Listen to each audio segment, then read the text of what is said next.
घर में कोई कमी नहीं है मीराबाई के। वो सारे ऐश्वर्य, सारे सुख मीराबाई के चरण चूमते हैं, जिसके लिए पूरी दुनिया लालायित रहती है। पर एक विचित्र से ख्वाब में रहती हैं, एक विचित्र से शून्यपन में रहती है मीराबाई बाल्यकाल से। कैसे संभव हो सकता है ये? बालकों को खेल खेलता देख दूसरा बालक मचलता है कि मैं भी जाऊं, लेकिन खेल खेलते देख, बालकों को देख मीराबाई और उदास हो जाती हैं, एकांत में चली जाती हैं। उन्हें पता नहीं है कि उनका चिंतन क्या है, लेकिन है बस। और ये उस समय की बात है जिस समय पर मीराबाई के ना तो कोई गुरु है, ना कोई आचार्य है, ना कोई पथ प्रदर्शक है। छोटी सी है मीराबाई। मीरा चरित्र को देख करके ऐसा अनुभव होता है, यह पूर्व की घटना। वो तो सबको पता ही है कि वही माधवी के रूप में ठाकुर जी की लीला में गोपी थी।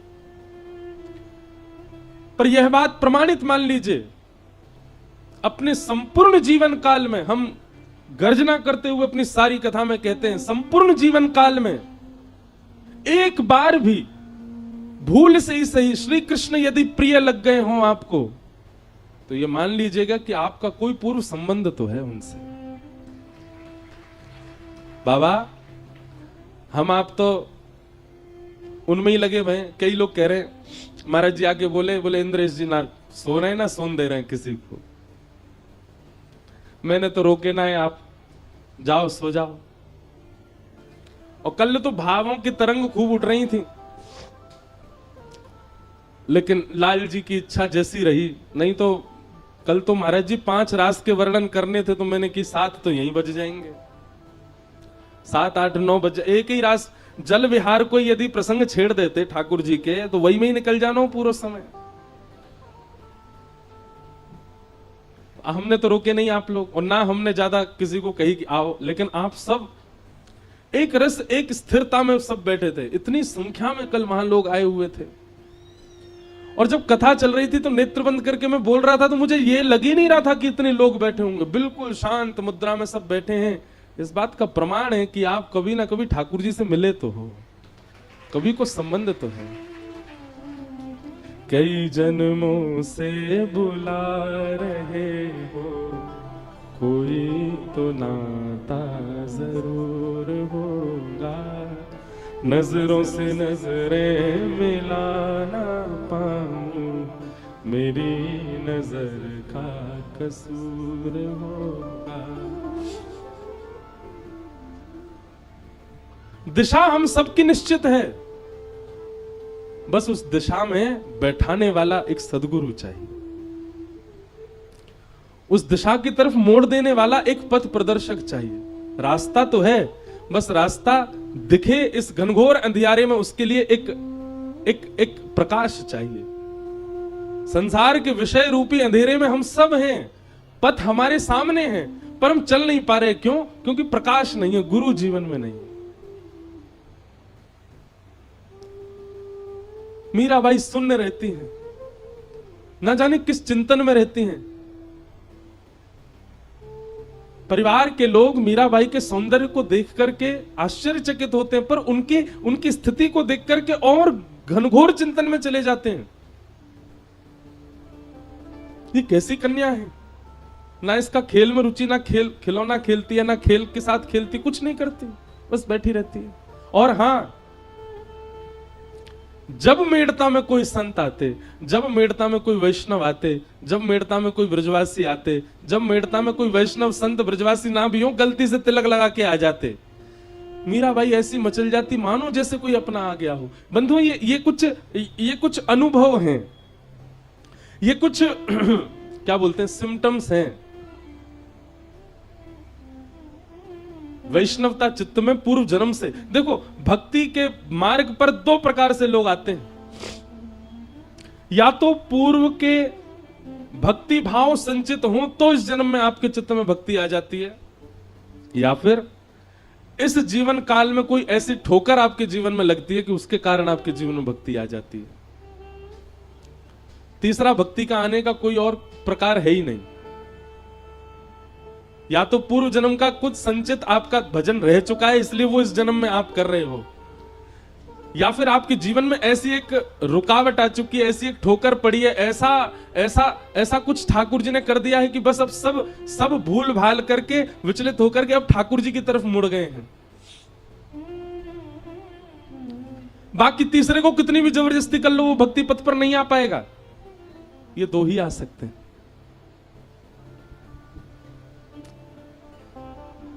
तो ये इस बात का प्रमाण है कि वैष्णव प्रिय लगते हैं, संत जन प्रिय लगते हैं, गैया प्रिय लगती है, ब्रज प्रिय लगता है, नाम प्रिय लगता है, लीला प्रिय लगती है, रूप प्रिय लगता है, धाम प्रिय लगता है।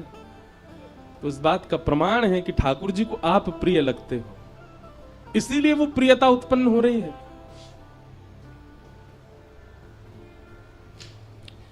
राव दूधा जी अपने घर में संतों को बुलाते और संतों को बुला करके कथा कराते।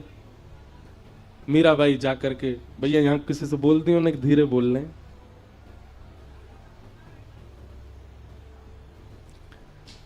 मीराबाई जाकर के उस कथा में ऐसे विराजमान हो जाती, अरे उत्तर मीमांसा पूर्व मीमांसा वेदों की ऋचाओं पर प्रवचन, जिनके प्रवचन सुनने के लिए इतनी गम्यता चाहिए, उन प्रवचनों को सबसे आगे बैठ करके मीराबाई एकांत चित्त नन्ही सी बालिका बैठ करके श्रवण करती। मीरा चरित्र पर एक बार कथा कहने का अवसर मिला था गांधी धाम में, गुजरात में। ये वृंदावन प्यारो वृंदावन जो पद है ना, ये भी गांधी धाम में ही लिखा गया है, और जिनके घर लिखा गया वो बैठे हैं यहाँ पर। उन्हीं के स्थान पर गांधी धाम एक गुप्त वृंदावन जैसा है, वहीं प्रकट होते हैं कई भाव। तो मीराबाई के प्रसंग में आता है कि जब जोशी जी कथा सुनाने के लिए आते थे तो मीराबाई सामने बैठ करके सुनती, और सुनते सुनते मीराबाई, जब कथा विश्राम होती सब लोग प्रणाम करते, जाकर के व्यास मंच पर नन्ही से मीराबाई आती और व्यास जी को अपलक नेत्रों से देखती रहती। एक छोटे बालक के भांति पुचकार करके जोशी जी कह देते, अरे लाली, अरे बालिका, तू कथा सुनती है, समझ आता है तुझे? मीराबाई के मुखमंडल पर कोई प्रसन्नता नहीं, कोई मूर्छन नहीं, एक जिज्ञासा दिख रही है केवल नेत्रों में। जोशी जी अपनी पोथी रखते जा रहे हैं और अचानक पूछते हैं, क्या बात है लाली, तो ऐसे देखती क्यों रहती है? कोई मन में भाव है, कोई प्रश्न है? नन्ही सी मीराबाई, बड़े बड़े लोग जिस प्रश्न को नहीं कर पाते वो नन्ही सी मीरा पूछती हैं। आप जिनकी कथा सुनाते हैं, आप जिनके भाव व्यास मंच पर बैठ करके कहते हैं, कभी आप उनको चतुर्भुज रूप में बताते हैं, कभी आप उनको शेषनाग पर पौड़े नाथ के रूप में बताते हैं, कभी आप ब्रह्मादि देव उनकी स्तुति कर रहे हैं ऐसा बताते हैं, कभी वो ब्रज के गोपाल बन करके गैया चरा रहे हैं ऐसा बताते हैं। यह तो स्पष्ट हो गया कि वो एक ही हैं, उनके विलास अलग अलग हैं। लेकिन मेरा बस एक ही प्रश्न है कि गोपाल जी मुझे कब मिलेंगे? चिंतन उसका किया जाता है, चरित्र उसका सुना जाता है जिससे मिलना निश्चित हो। अरे घर में यदि किसी की बहुत प्रशंसा की जा रही है, किसी परिवार के बालक की, तो बाकी बालकों के मन में भाव आता है कि कभी कोई उत्सव में वो बालक आएगा तो हम मिलेंगे। हमारे दादा दादी माता पिता सब उसकी बड़ी प्रशंसा करते हैं। आप नित्य आकर के यहां कथा सुनाते हैं, क्या आप मुझे यह बता सकते हैं जिनका चरित्र लीला आप वर्णन करते हो वो मुझे मिलेंगे? नन्ही सी मीराबाई के प्रश्न को सुनकर के जोशी जी स्तब्ध हो गए। बाल भाव से देख रहे हैं, पर मीराबाई के नेत्रों में प्राप्ति की जो प्यास है वो जोशी जी को स्पष्ट दिख रही है। जोशी जी ने मीराबाई के सिर पर हाथ फेर करके कहा, लाली, गुरु जीवन में आएंगे और वही तुमको ठाकुर जी के पास ले जाएंगे, वही तुमको ठाकुर जी दिलाएंगे। प्रतीक्षा करती रही, यह भी पूछा कब आएंगे गुरु, कोई समय निश्चित है उनका? बंधुओं, मैं अपनी कथा में एक बात स्पष्ट करके कह दूं आपसे, बहुत ध्यानपूर्वक सुनिएगा। वक्ता हजार हैं, वाणियां हजार हैं, लच्छेदार वाणियां अद्भुत हैं, पर आपके गुरु वही हैं जिनकी उपस्थिति, जिनका दर्शन, जिनके पथ से आपके चित्त में कृष्ण प्रेम पहले से अधिक बढ़ जाए। जिनकी उपस्थिति से, जिनकी वाणी से, जिनके कथन से, जिनके वचनों से, मैं हर कथा में कहता हूं, व्यास प्रिय लग रहा है, यह उचित नहीं है। अरे हम बिचौलिया हैं, हम प्रिय नहीं लगने चाहिए। हमारे संकीर्तन करते चित्र विचित्र महाराज जब ठाकुर जी का यश गाते हैं तो ये प्रिय नहीं लगने चाहिए, इनके भाव से कुंज बिहारी प्रिय लगने चाहिए। पूनम दीदी जब नेत्र बंद करके गाती हैं तब श्री जी प्रिय लगनी चाहिए, ललिता विशाखा बरसाना प्रिय लगना चाहिए। गुरु वही है जिसकी उपस्थिति से आपको ठाकुर जी और प्रिय लगने लग जाए, ठाकुर जी और स्पष्ट होने लग जाएं।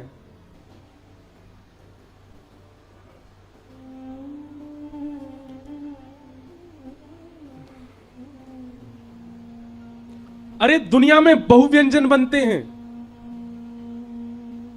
कहीं इटालियन बन रहा है, कहीं मैक्सिकन बन रहा है, कहीं पर साउथ इंडियन बन रहा है, कुछ बन रहा है, पर भोजन वो उचित जो आपके भूख को मिटाता हो। और कई बार नहीं, हर बार वह भोजन मां के हाथ की सामान्य रोटी और दाल ही होती है। भोजन अति विशिष्ट नहीं चाहिए, भूख मिटनी चाहिए। गुरु वह है गुरु वही जो हरि सौ मिलावे, गुरु वही जो हरि की राह दिखा दे, और गुरु वही जो सब छड़ वृंदावन बसा दे, वही गुरु है। और क्षमा कीजिएगा, ऐसे गुरु आपके ढूंढने से नहीं मिलेंगे, ऐसे गुरु आपको ढूंढेंगे, उनकी वाणी आपको ढूंढेगी। और कैसे ढूंढेगी? निद्रा हो, सुसुप्ति हो, स्वप्न हो, स्नान हो, खान हो, चलना हो, डोलना हो, हंसना हो, रोना हो, हर स्थिति में उस गुरु के कोई वाक्य गूंजते रहेंगे चित्त में। उन गुरु का चिंतन आता रहेगा पुनश्च पुनः आपके चित्त में। घर में विवाह का प्रसंग है, सब नाच रहे हैं, गा रहे हैं, पर आपके चित्त में एक क्षण के लिए इस सब प्रसंग के बीच में भी आपके गुरु का उनका स्मरण हो गया, जिनसे आप वृंदावन मिलके आए थे। उनका स्मरण हो गया जिनकी बैठे बैठे आपने कथा सुन ली थी। रात्रि स्वप्न में या निद्रा में उनकी स्मृति हो रही है, जिनके वचनामृत सुनकर के आप अपनी तन की स्थिति भूल गए थे। घर में अत्यंत शोक का समय है, सब व्याकुल चिंतित हैं, पर उस बीच में भी उनके कोई वाक्य आपको याद आ गए और आप उसमें भी वही गुरु हैं। हमारे पूज्य पूनम दीदी के गुरुदेव सन्मुख विराज रहे। महाराज जी आपको बार बार धन्यवाद, आपके श्री चरणन में बार बार प्रणाम करें सब लोग। आपकी कृपा से हमारे व्रज धाम को अखंड पूर्णिमा प्राप्त भई।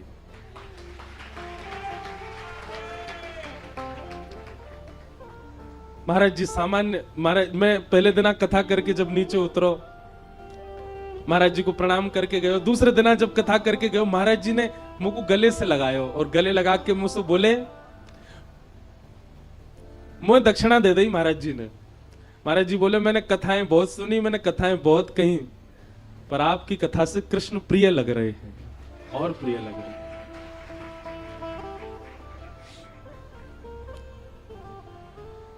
मेरे तो पहली बारी महाराज जी के दर्शन को सौभाग्य प्राप्त भयो। और पूज्य महाराज जी, मुकुट दीदी बता रही कि महाराज जी श्री जी के भाव के लिए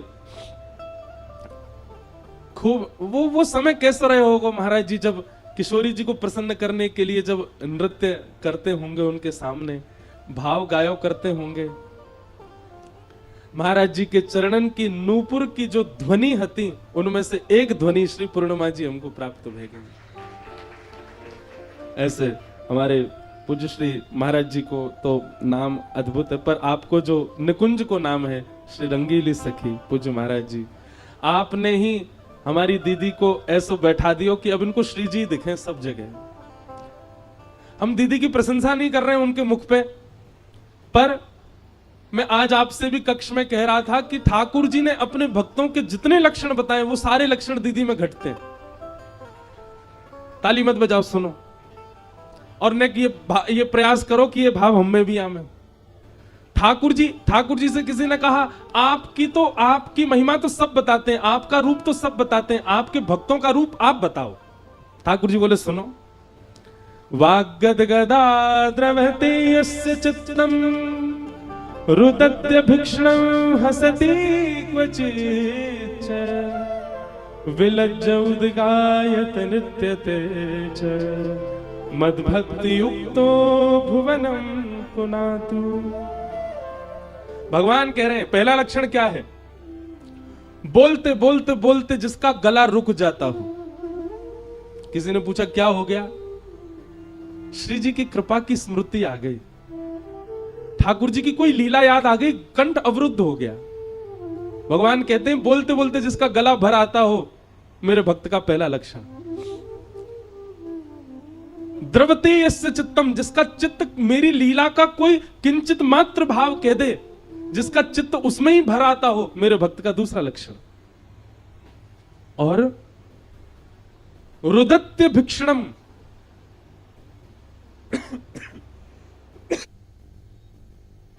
रुदन, अत्यंत रुदन। मैं कई प्रसंग तो जानबूझ करके नहीं बोलता, क्योंकि सामान्य प्रसंग बोलने पर आपकी स्थिति इतनी ऐसी हो जाए। सब लोग मुझे बोले, महाराज जी आप कथा करके गए, हमको 1 महीना लगा दीदी को संभालने में। आज कथा विश्राम है रही है,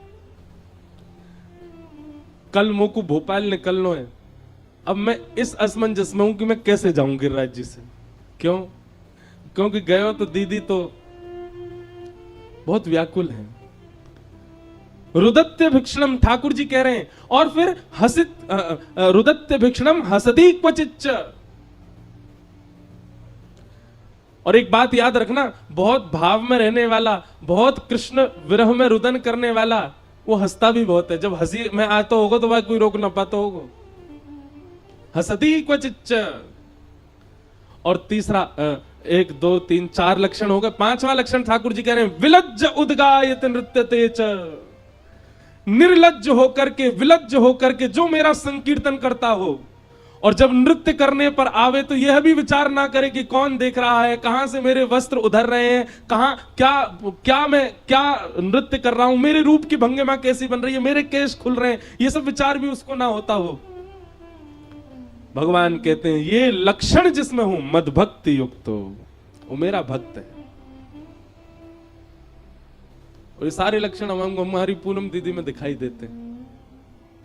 ये सब भाव है, और ये इन सब में इनका कोई बल नहीं है, इनकी कोई योग्यता नहीं है, इनकी कोई गम्यता नहीं है। सब कृपा इनके गुरुदेव की। इनके गुरुदेव प्रसन्न होकर के इनको देख लेते हैं, उसी से ही दीदी का इतना भाव बन जाता है।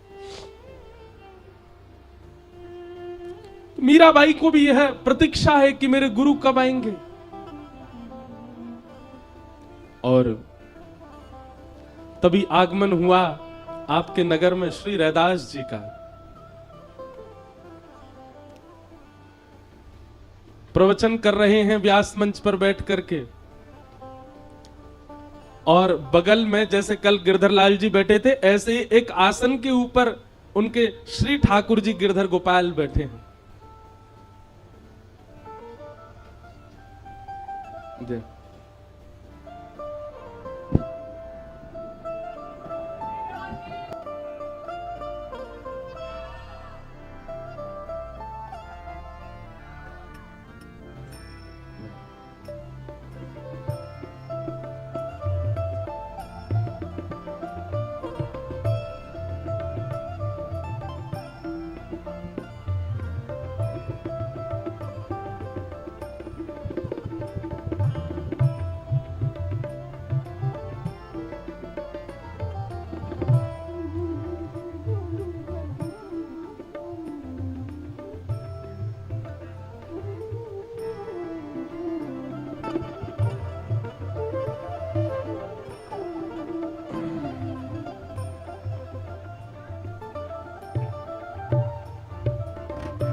बोलो कुंज बिहारी लाल की जय। परम सौभाग्य है आज जटेरी धाम के पूज्य महाराज जी हम आप सबके मध्य में विराज रहे हैं। पूर्व में गिरिराज जी में कथा हुई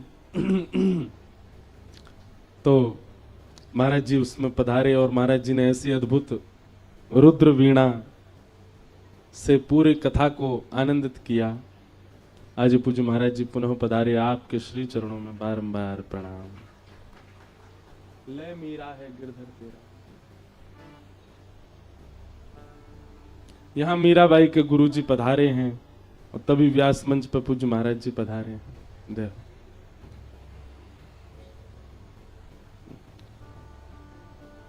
मुझ पहना दे महाराज जी।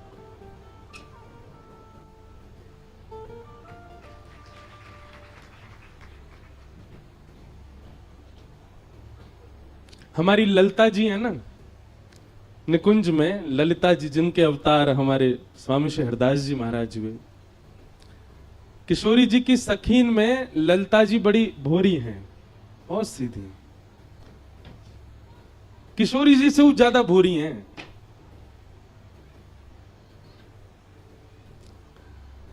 पर परिवार में, मित्रों में और कुल में एक चतुर तो होना चाहिए साथ में, नहीं तो सब छलबल करके ले जाएंगे। ऐसी हमारी किशोरी जी की अलीन में नेक नेक, वो भी ज्यादा नहीं, नेक नेक थोड़ी सी जो बुद्धि को प्रयोग करें वो है हमारी विशाखा जी, जिनके अवतार हुए श्री हरिराम व्यास जी महाराज। हरिराम व्यास जी को बाबा चरित्र भी देख लो। हरिराम व्यास जी जैसो कोई लड़वे गुथवे वारो नहीं भयो। खूब ऐसे ऐसे पद हैं हरिराम व्यास जी के। एक पद है उनको याद नहीं पूरी पंक्ति पर, रसिकन सो समधी ज्यादा प्यारे। हरिराम व्यास जी के भाव, वृंदावन से जो वृंदावन को पीट करके चले जाते हैं हरिराम व्यास जी, वाक्य का जी भी पद लिखे, बोले उनके सिर पनही पनैया। हरिराम व्यास जी थोड़ा हास्य पद भाव भी है उनको। पूज्य महाराज जी को देख करके अपने आप ही सखीन को स्मरण है गयो, ललिता विशाखा। एक लीला बहुत सुंदर, अभी भक्तमाल जी कथा भई तो बड़ी लीलाएं वहां में सुनाई। तो एक लीला आवे कि ठाकुर जी विशाखा जी से बात कर रहे हैं। क्यों ठाकुर जी ललिता जी से बात करें तो ललिता जी तो बड़ी भोरी हैं। किशोरी जी से कोई बात मनवानी हो तो ललिता जी तो इतनो संकोच करें कि सन्मुख जावे में भी सकुचा में। ठाकुर जी बोले भैया निकुंज की कोई काम बनवाने हो तो विशाखा जी को पकड़ो, बहुत सावधानी से, जो मैया घूम रही हैं बैठ जाओ।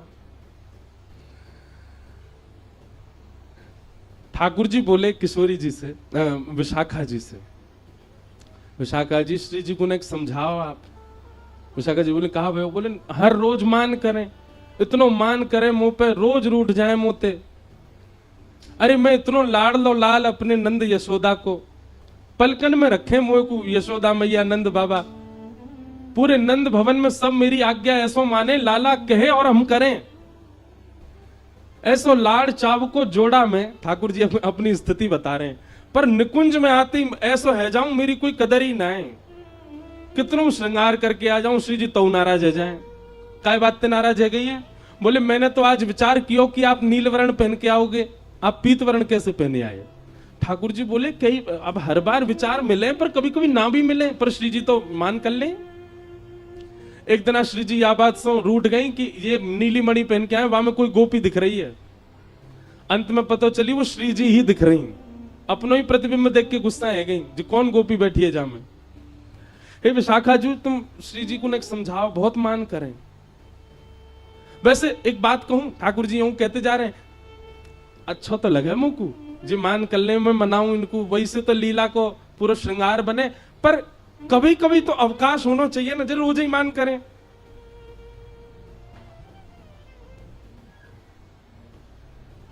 विशाखा जी बोली ठीक है, तो हम कछु करेंगे। वो ठीक है।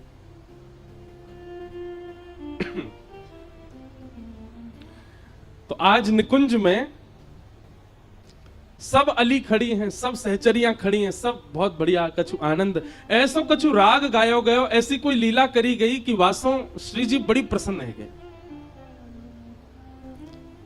और इतनी प्रसन्न भाई, इतनी प्रसन्न है कि प्रसन्न है करके सेज पे बैठी बैठी श्री जी कहें, आज तो भैया तुम सबरी कछु मांग ले, जो मांगोगी सो दूंगी। श्री जी की पहली बार ऐसी स्थिति ना है। श्री जी तो कभी भी ये कह दें कछु मांग लो, पर सखीन को स्वभाव है कि वो श्री जी से कभी कछु याचना ना करें, बस एक ही याचना करें कि सदा अपने श्री चरण कमले में किशोरी मोहे अपनी से कर लीजिए। हे श्यामाजू, आप बस अपनी बना के रख लो, यही हमारी कामना, और हमें कुछ नहीं चाहिए। ललता आदि सब सखियान ने आकर के प्रणाम करी, बोले हे श्यामाजू आप सदा राजी रहो, यही चाहिए। कोई कह रही आप सदा प्रसन्न रहो, यही चाहिए। आपके जितने आरते सब मुंह पे आ जाएं, यही चाहिए। आप सदा निकुंज में विराजमान रहो, ऐसे ही प्रसन्न बढ़ते रहो, आपको मोद प्रमोद नित्य प्रति बढ़ते रहो, यही चाहिए। विशाखा जी की बारी आई। विशाखा जी सामने आकर के बैठ गए। मांगो विशाखा, कहा चाहिए? बोले मांग लो। बोले हाँ। मुकरोगी तो नहीं? बोले नहीं। बोले वचन दो, जो मांगूंगी सो दोगी। श्री जी बोले देंगे। बोले आपके बगल में जो श्याम सुंदर बैठे हैं, इनको हाथ पकड़ करके मेरे हाथ में दे दो, और ये सदा के लिए मेरे है जाएं, ऐसी कृपा मुंह पे कर दो। ये बात सुनकर के निकुंज की जितनी सखियां सब आश्चर्य में पड़ गईं, सब विशाखा जी को देखने लगी। ललिता जी कहने लगी, अरे जी तू कहा कह रही? बोल आज बोलन दो मुझको। हर बार मैंने आप सबन की बात मानी, हर बार श्री जी के सामने नतमस्तक रही हूं, पर आज मैं अपने हृदय को उद्गार प्रकट कर रही हूं। निकुंज नायक को हाथ पकड़ करके मेरे हाथ में दे दो, और सदा के लिए ये मेरे ही रहें, ऐसा वरदान श्री जी मुझको दे दे।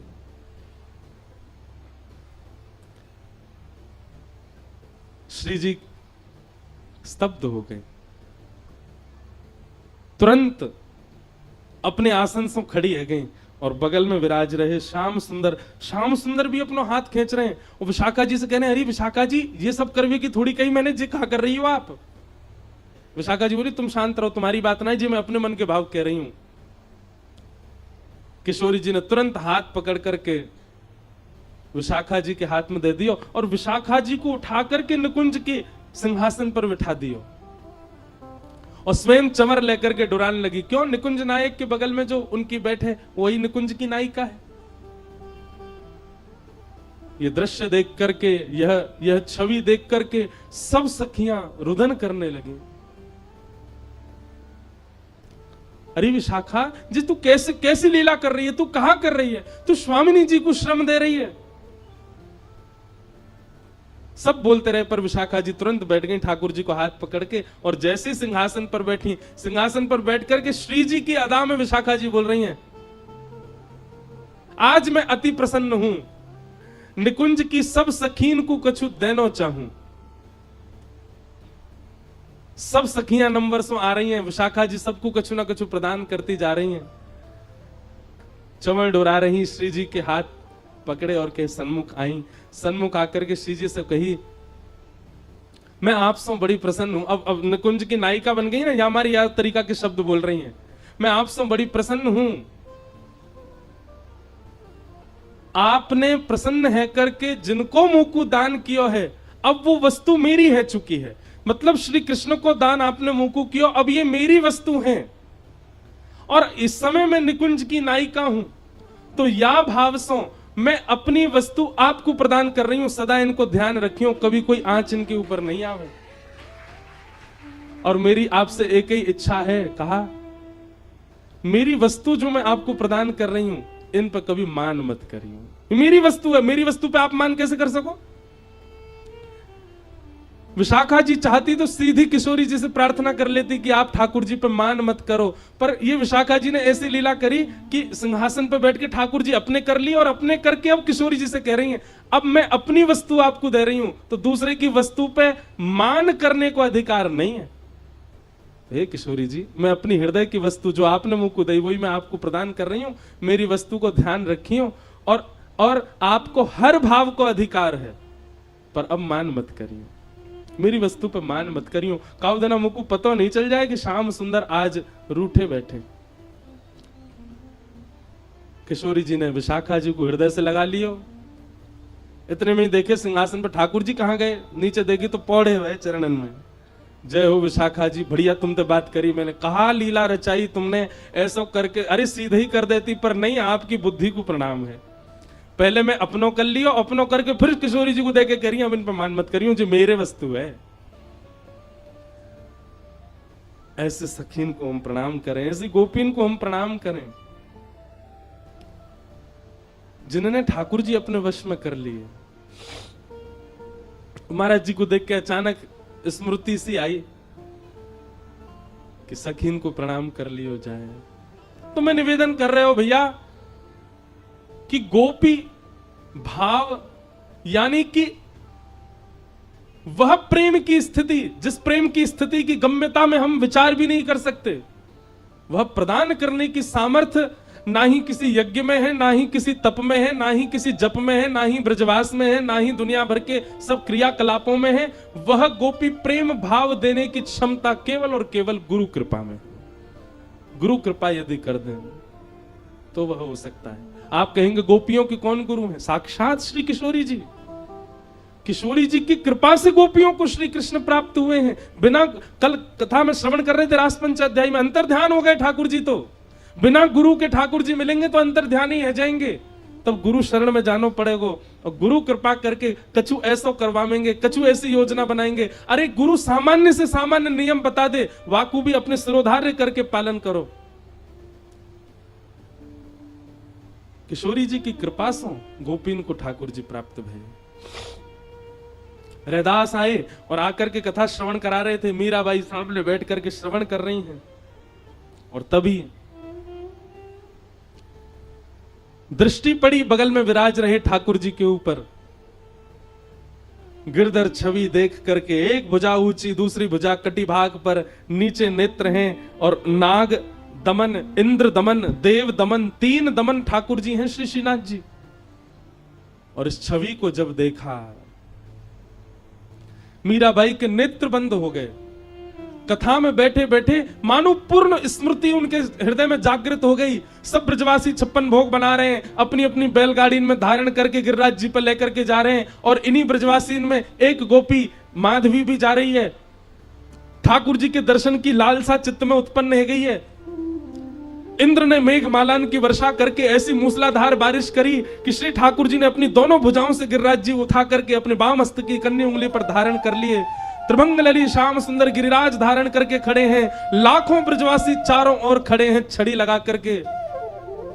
तभी माधवी के मन में भाव आयो कि मैं दर्शन तो करूं या गिरधर छवि को। जैसे ही सन्मुख गई हैं, नेत्रों में पानी आ गया, ओझल हो गए। ठाकुर जी दिखाई नहीं दे रहे मीराबाई को, माधवी को। ये सब मीराबाई को चिंतन हो रहा है। और चिंतन करती करती सामने बैठी हुई नन्ही सी मीरा रुदन कर रही है।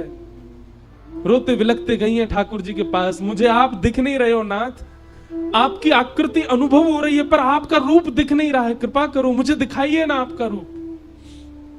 ठाकुर जी बोले, माधवी प्रतीक्षा कर, एक युग की प्रतीक्षा कर। गिर पड़ी माधवी धड़ाम। बोले, 1 वर्ष, 1 महीना, 1 हफ्ता, 1 घंटा, 1 दिन की प्रतीक्षा दी जाती है नाथ, 1 युग की प्रतीक्षा कौन देता है? ठाकुर जी कह रहे हैं, जितनो ताप, जितनो संताप, जितनो विरह, जितनी व्याकुलता, उतना प्रेम प्रगाढ़। कलयुग में मैं अन्य गोपियंत नहीं मिलूंगा, या युग में मैं 3.25 साढ़े 3 करोड़ गोपियन के संग रास विहार करूंगा। पर कलयुग में तो एक ही गोपी आवेगी और वही से रास विहार करूंगा, वो होगी तू। वाके काजे 3.5 करोड़ गोपियन को विरह तू को सहनो पड़ेगा। और व्याकुल रहती रहती माधवी 1 युग प्रतीक्षा करके अब मीरा बन के आई है। और आज जैसे ही वह स्वरूप देखा, स्मृति आ गई। ठाकुर जी ने पहले ही संकेत किया था, संत के माध्यम से, गुरु के माध्यम से तेरे जीवन में आऊंगा मैं। मेरे रूप को देखते ही तो को पूर्व जन्म की सबरी स्मृति है जाएंगी। दौड़ करके गई मीरा, देख नहीं रही है रैदास जी को, बस चरण पकड़ रही है, देख वहीं रही है ठाकुर जी की ओर, और कह रही है नाथ ये मेरे गोपाल जी हैं, ये मेरे ठाकुर जी हैं। सब लोग अचंभित हो गए परिवार के, ये क्या हो रहा है। और मीराबाई बस कुछ भी बोले जा रही है। इनने गिरिराज जी उठा लिए, अरे बामस्तकी कन्नी उंगली पे उठा लिए, सब छड़ी लेकर के खड़े। मैंने इनसे प्रार्थना करी मुकु दिख जाओ, नहीं दिखे मुकु एक युग की प्रतीक्षा करवाई है इनने। मैं मटकी भरवे गई, वो चाय वे आ गए मेरे सामने, मेरे समान लंबे है गए। इनके सखा सु मेरो ब्याह भयो, पालकी में घुस गए मेरी में। कैसी दुर्भाग्यशालिनी में मेरे सामने बैठ करके मुझसे कह रहे अपना रूप दिखा दे, मैंने नहीं दिखायो। बहुत वर्षन की प्रतीक्षा के बाद मेरे जीवन में आए। आपसे आज्ञा लेना चाहूं, इनको मुकु दे दो। आज मुझे किसी ने ये प्रश्न भी पूछा है, अब यह भी एक संयोग है कि उसने यही प्रश्न किया कि किसी और की सेवा के ठाकुर जी मुझे इतने भा रहे हैं, किसी और की सेवा के ठाकुर जी मुझे इतने प्रिय लग रहे हैं, मैं क्या करूं महाराज जी। उनसे मांगू, उनसे कहूं तो कोई अपने ठाकुर जी कैसे दे, पर उनके ठाकुर जी स्वप्न में आते हैं, उनके ठाकुर जी चिंतन में आते हैं। हमारी बात बहुत ध्यान से सुनो, इस लीला से यह स्पष्ट हो जाएगा। ठाकुर जी अर्चक के देने से नहीं आएंगे, ठाकुर जी अपनी इच्छा से आएंगे। गोपाल भट्ट गोस्वामी के ठाकुर जी कितने करोड़ों लोगों के हृदय के सम्राट बने बैठे, राधा रमन लाल। स्वामी श्री हरदास जी के हृदय के ठाकुर जी कुंज बिहारी लाल कितने करोड़ों हृदय के सम्राट बने बैठे। और किसी के अर्चना के ठाकुर जी आपके स्वप्न में आ रहे हैं, तो अब आपको और क्या चाहिए। प्रत्यक्ष तो ठाकुर जी को आना होगा तो आ ही जाएंगे, लेकिन आप कभी अर्चक से जाके याचना मत कर देना कि अपने ठाकुर जी दे दो। अरे अर्चक से पूछो कितने भाव से अपने ठाकुर जी को सजाता है, कितने भाव से ठाकुर। हमारे गिरधर लाल, कितने लोग श्रोता कथा में ऐसे आते हैं, उनको यूं लगे इनको लेके भाग जाए हम, लेकिन जादना ऐसा कोई ने प्रयास भी कर लियो, मेरो का होएगा, मेरे तो प्राण बसे उनमें। मीराबाई के चरित्र में सुनो क्या हुआ।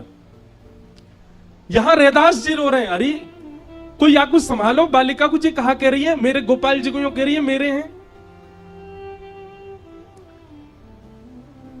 मीराबाई प्रार्थना कर रही है, बोले नाथ मैं आपसे लड़ना ना चाहूं, झगड़ना, आपसे छीनना ही रही हूं, पर इनके वचन को आपको बता रही हूं। इनने मुझसे कही कि जो मेरे पास आएंगे, आपके माध्यम से आए हैं। इतने संत आए, इतने संतन के ठाकुर जी मेरे यहां आए, पर कोई के ठाकुर को देख करके मुंह को ये स्मृतियां नहीं आई जो आपके ठाकुर को देख के आई है। लेकिन कोई अपनी अर्चक कैसे दे देगा। हृदय से लगा करके रैदास जी तो कक्ष में चले गए। मीराबाई बाहर खड़े होकर के संकल्प लेती है, बोले रैदास जी का दोष नहीं है, मेरे गुरु की कोई दोष नहीं है। कन्हैया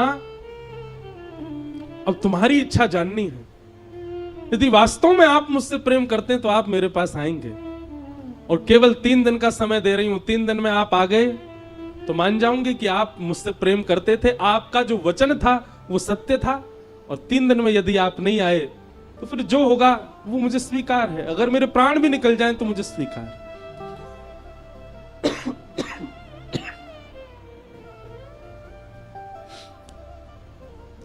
3 दिन तक अनशन करके पड़ी है मीराबाई नन्ही सी, और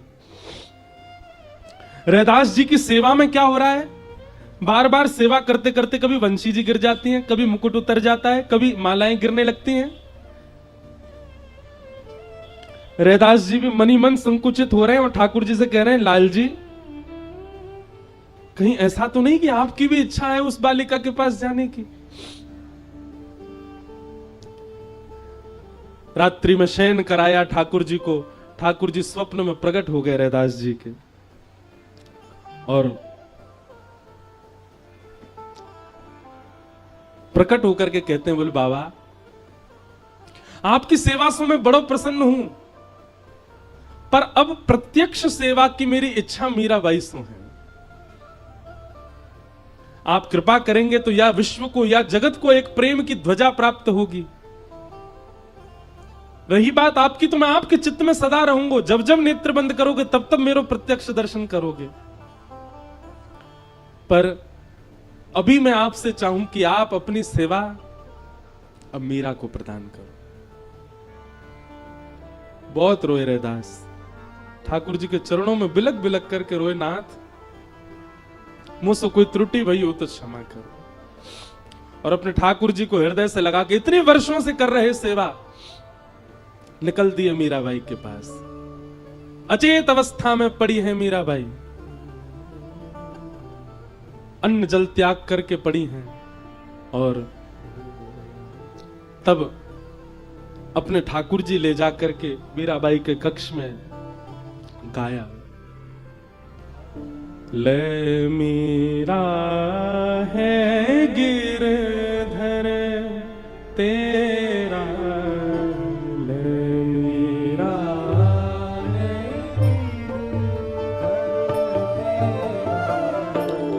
ले मीरा है गिरधर तेरा,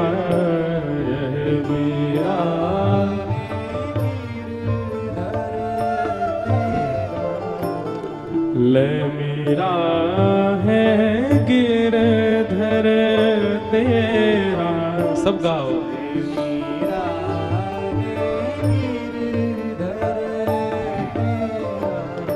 सेवा पूर्ण भई अब मेरी, सेवा पूर्ण भई अब मेरी, सेवा पूरी भई अब मेरी, सेवा पूरी भई अब मेरी, जागा भाग्य है तेरा, ओ जागा भाग्य तेरा, बेटी ले मीरा है गिरधर तेरा, ले मीरा है गिरधर तेरा। कैसे है ना ठाकुर जी, एक को इतना संयोग देकर के और अचानक वियोग में डाल दिया, और एक को एक युग का वियोग देकर के अचानक संयोग प्रदान कर रहे हैं। इसीलिए तो प्रणय गीत में गोपियां कहती है, मई वम विभोर हति भवान गति तुम नृशंसम संत्यज्य सर्व विषयांस तब पाद मूलम। नाथ, आप नहीं समझ पाओगे भक्त कितनी पीड़ा में जाकर के आपको प्राप्त करता है। आप तो भोक्ता हो, भोजन करना जानते हो, बनाने वाले को पता होता है कितनी श्रम से भोजन बना है। पर भैया या में कछु और उपाय है ना सके। ठाकुर जी को ये स्वभाव है, एक को संयोग दे रहे हैं तो किसी को वियोग दे करके आए हैं, और जिसको संयोग दिया है ज्यादा दिन टिकवे वाले ना है, वियोग देंगे। मेरा कहने का आश्रय ऐसा नहीं कि ठाकुर जी चले जाएंगे, वियोग किसी भी रूप में दे सकते हैं। जरूरी नहीं है कि पास रहने वाले का सदैव संयोग, कई बार पास रहने वाले का भी वियोग रहता है चित्त में।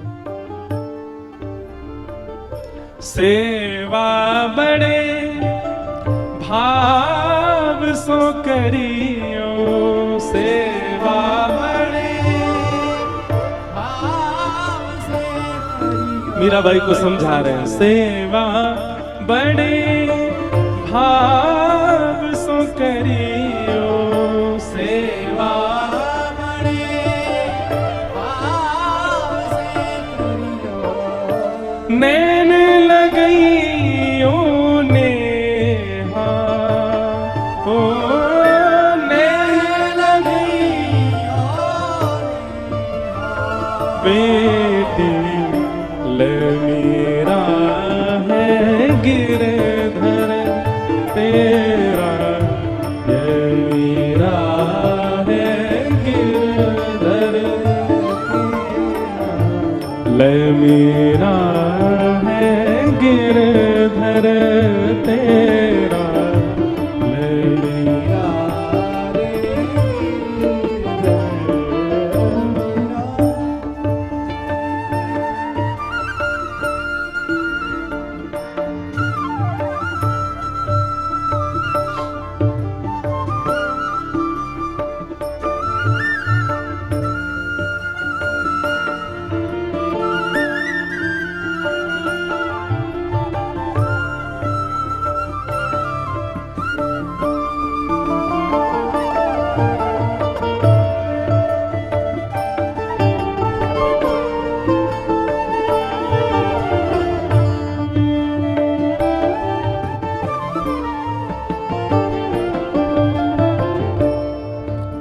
मीराबाई जैसे ही लाल जी को हाथ में लिया नृत्य करने लगे।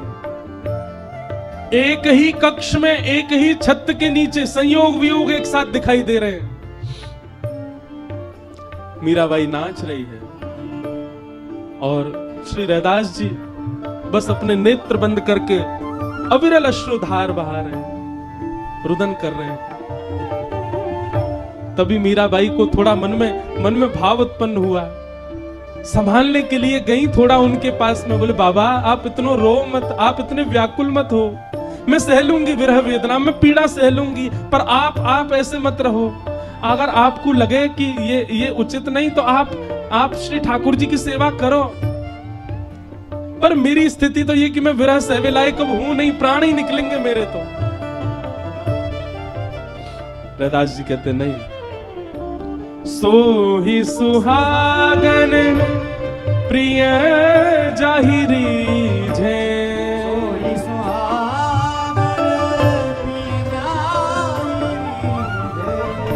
सो ही सुहागन प्रिय जाहि रीझे,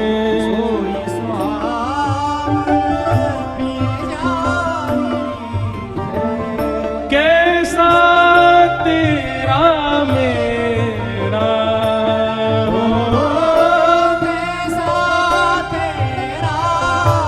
लाली ये तेरे और मेरे नहीं है, इनके और उनके नहीं है, ये तेरे मेरे इनके उनके नहीं है, ये वाक्य हैं, ये जा से रीझ गए हों, ये जासों प्रसन्न है जाए, ये वाक्य हैं, ये तेरे मेरे की कोई बात नहीं है लाली।